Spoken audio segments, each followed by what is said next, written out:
Hey everybody, welcome to Grace with Paul Gray. Today we're going to talk about part of the reasons, I would say the main reasons, that Jesus came to earth and became a man, human, in flesh, incarnate, to reveal to us what God the Father is really like. And thus when we come to know that, then we're saved from ourself and from the faulty ideas that we had about God that keep us from living the abundant life that Jesus has for us. In the Old Testament, the Jewish scripture, the term Father is only used 15 times in the whole Old Testament. And then it's only used as the father of a nation or of a specific person, like the father of Adam. Jesus, however, in the four Gospels, used the term Father over 165 times, and he used it much differently than it was used in the Old Testament. So the people in the Old Testament time didn't really know God. They didn't have a full image of him. They just had vague bits and pieces of what God was like. The uniqueness of Jesus' teaching on this subject is just strikingly evident. It had never been done before in the world by anybody. There's no evidence in pre-Christian, Jewish literature that the Jews addressed God as Abba, an intimate father. I mean, the intimacy that Jesus talked about was incomprehensible to people at first, and still is to many people today, unfortunately. Abba, which Jesus used, that Aramaic term, was a term that little children used when they addressed their father, and sometimes even after they were grown. Like my kids still sometimes call me Daddy, and they're fully grown. This was not just a way that Jesus taught his disciples to address God. It was the way. They were taught to pray, Our Father. Now, the Greek-speaking Gentile churches, for example, in Galatia and Rome, continued to address God as Abba. That was a foreign title to them, but they used it because Jesus used it and taught his followers to do so. The rest of the New Testament also emphasizes the fatherhood of God. Paul describes God as Father over 40 times.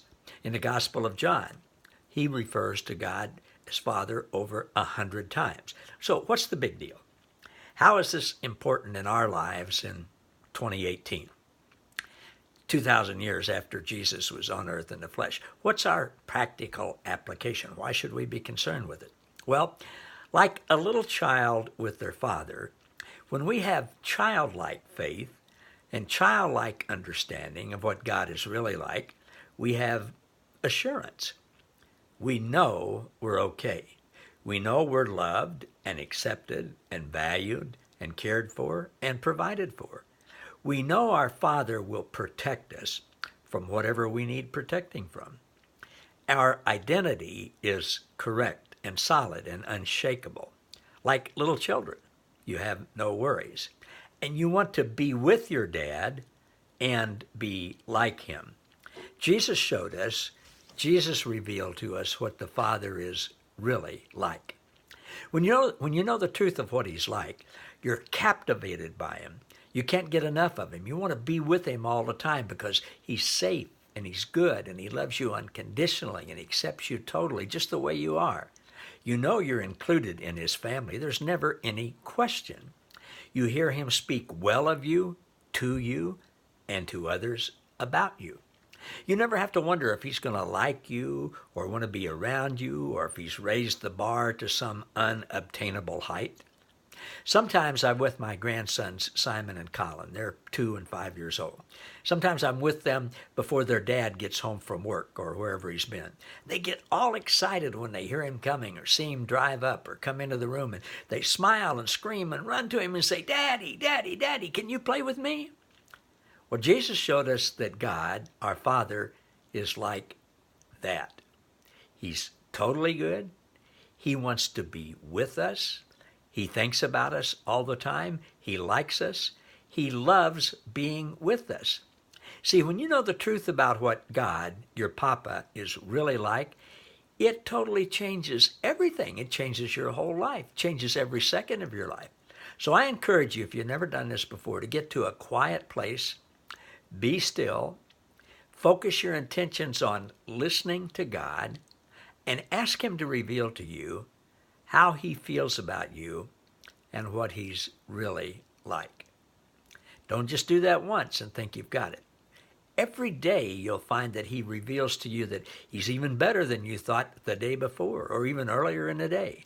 You can live in eager anticipation of learning about and being with your Papa and finding out how his mercies and grace are new every morning, all day long. You're in for a great adventure that never ends. See you next time, everybody.